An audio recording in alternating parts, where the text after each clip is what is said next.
read this the other day, and I said, wow, that's really amazing. It's really incredible.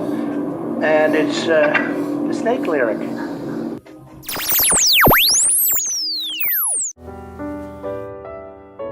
Posted June 12, 2009, Cincinnati, Ohio. Cincinnati Free Store Food Bank Digital Converter Box Giveaway. The Free Store Food Bank usually offers food and clothing to those in need, a demographic that has seen a drastic shift this past year. But today they are offering Cincinnatians a last chance to comply with the June 12, 2009 digital conversion deadline. By offering a free converter box with no strings attached, they are giving antenna television viewers one last chance to beat the digital deadline.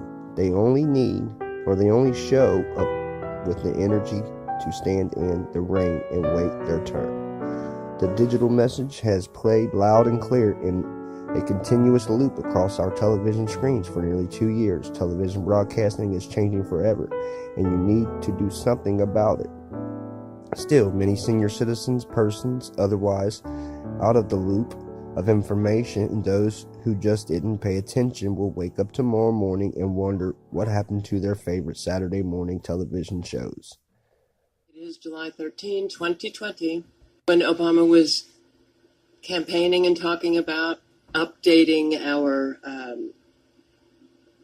broadband, getting broadband to places where it had never been, and the switch. All those who had the analog, they had to switch to digital. Well, guess what? There was a reason. SSSS, Silent Sound Spread Spectrum. I'm not going to read the whole article. I'll link below to it. The Department of Defense called it Silent Sound Spread Spectrum, goes by the name of S-Squad or Squad.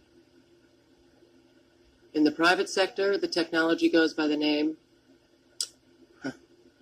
always changing my color scheme, goes by the name of Silent Subliminal Presentation System, and the technology has also been released to certain corporate vendors who have attached catchy brand names like BrainSpeak, Silent Subliminals. SSSS is a technology that uses subliminal programming that is carried over ultra-high frequency broadcast waves, planting inaudible messages directly into the subconscious human mind. Perfected more than 20 years ago by the Department of Defense, battlefield tested upon unwitting Iraqi soldiers in the Gulf War. It's a sinister weapon that may have been developed for a specific mission, the total subjugation of the American people. The all-digital TV signal means to deliver it into the minds of an unsuspecting U.S. populace. Whether that's true or not, it can be deployed by many different devices, including HAARP and Gwen towers, which would effectively blanket the entire nation at once.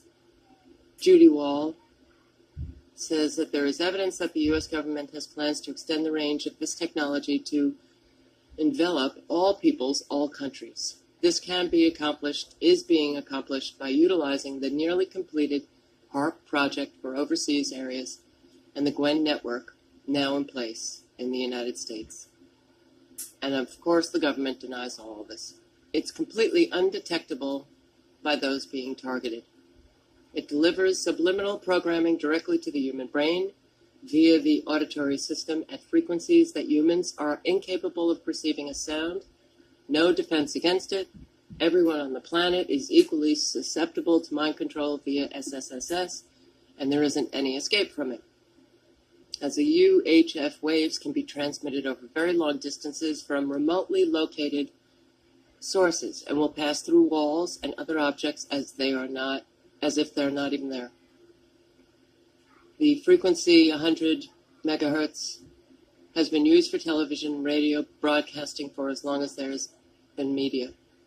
Even more insidious, though, is the fact that coupled with the use of supercomputers, an individual's unique EEG patterns can be digitally altered, then stored for rebroadcast via digital UHF. According to Judy Wall, who is the editor and publisher of Renaissance, a newsletter of the Bioelectromagnetic Special Interest Group, these computer-enhanced EEGs can identify and isolate the brain's low-amplitude emotion signature clusters, synthesize them, and store them on another computer. In other words, by studying the subtle characteristic brainwave patterns that occur when a subject experiences a particular emotion, scientists have been able to identify the concomitant brainwave pattern and can now duplicate it. These modified emotion signature clusters can then be broadcast over UHF carrier frequencies, just regular TV and radio signals, directly into the brain, where they can then silently trigger the same basic emotion in another human being. In other words, if the emotional signature cluster for, say, a feeling of hopelessness and despair is being fed directly into your brain via unseen radio waves, you will feel these emotions. The implications of this are quite literally mind-boggling.